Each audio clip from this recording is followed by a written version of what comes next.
So I just want to come online and say that I was working at the University of Chicago at the age of 24, right? And I practice pedagogical learning, or I take a very pedagogical approach. And that relates to pedagogy or pedagogic or being scholastic or the science of teaching or the science of self-teaching or self-directed learning. So for me, as a spiritualist, as a metaphysician, as a researcher, as a independent researcher, and brain scientist, I always dedicated a large amount of my time towards studying multiple different books and cross-referencing and connecting dots, right? And in order to bring myself to a certain state of realization of different new concepts, right? So what I mean is this, right? Every person has their own unique mental syntax or rare unique combination of thoughts. So for me, as a scholar, I always knew how to connect dots and see things that no other scientist or doctor see. So I never limit myself to having to just only go to college, right? So I was working at the University of Chicago with maybe one certification, no degree, right? And before I was able to work, I had to take a test, right? And I also had to present to show my level of efficiency mentally and spiritually, and even my communication articulation skills, my ability to convey a wide range of data relating to multiple different concepts and subjects and topics, right? So I come from the community of Chicago, right? And it was very hostile, very violent, but I saw what not too many people saw on purpose. I took my own route. And I'm making this video to say, never let societal standards or institutions to take away from your natural inner genius, right? So I knew at 11, I told my counselors that I would be able to leverage my mind, my genius, my spirit, and my work ethic and my will to be able to put myself in any room or at any level in life in my future. And I knew I wasn't going to college at 11. And I made that statement. And now I'm at the age of 28, right? With 2 books.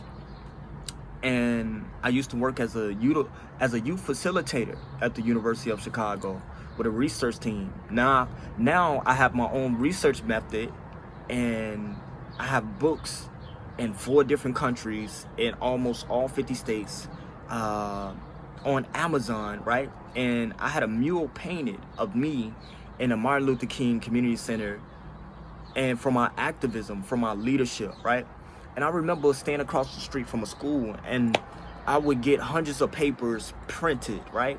And out of all of these papers, I would go around my city and spread these papers all around the city. I would leave it on a bus, on a train. I would give it to people, hand it out to people.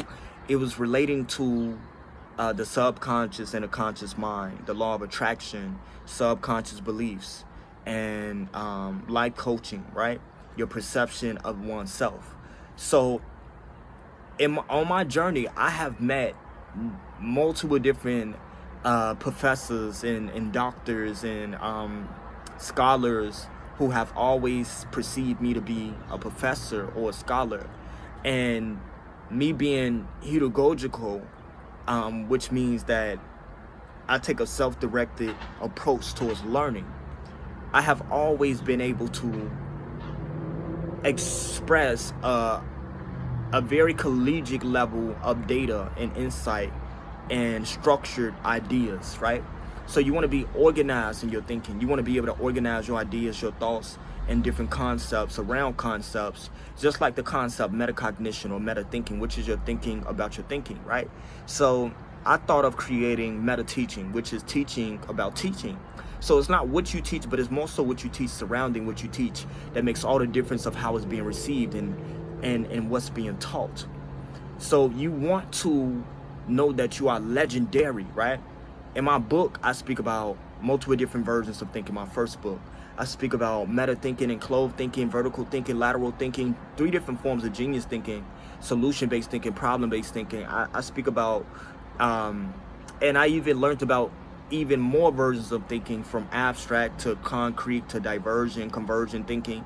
And it's so many different versions of thinking, but you want to know how to neurologically categorize your thoughts into multiple different categories of thoughts and organize your thinking. So I have a systematic thinking checklist, and I'm proud of myself. Today, I celebrate my rare achievements. I celebrate my brilliant way of thinking, right? And even in my book, I wrote about 3 different forms of genius thinking.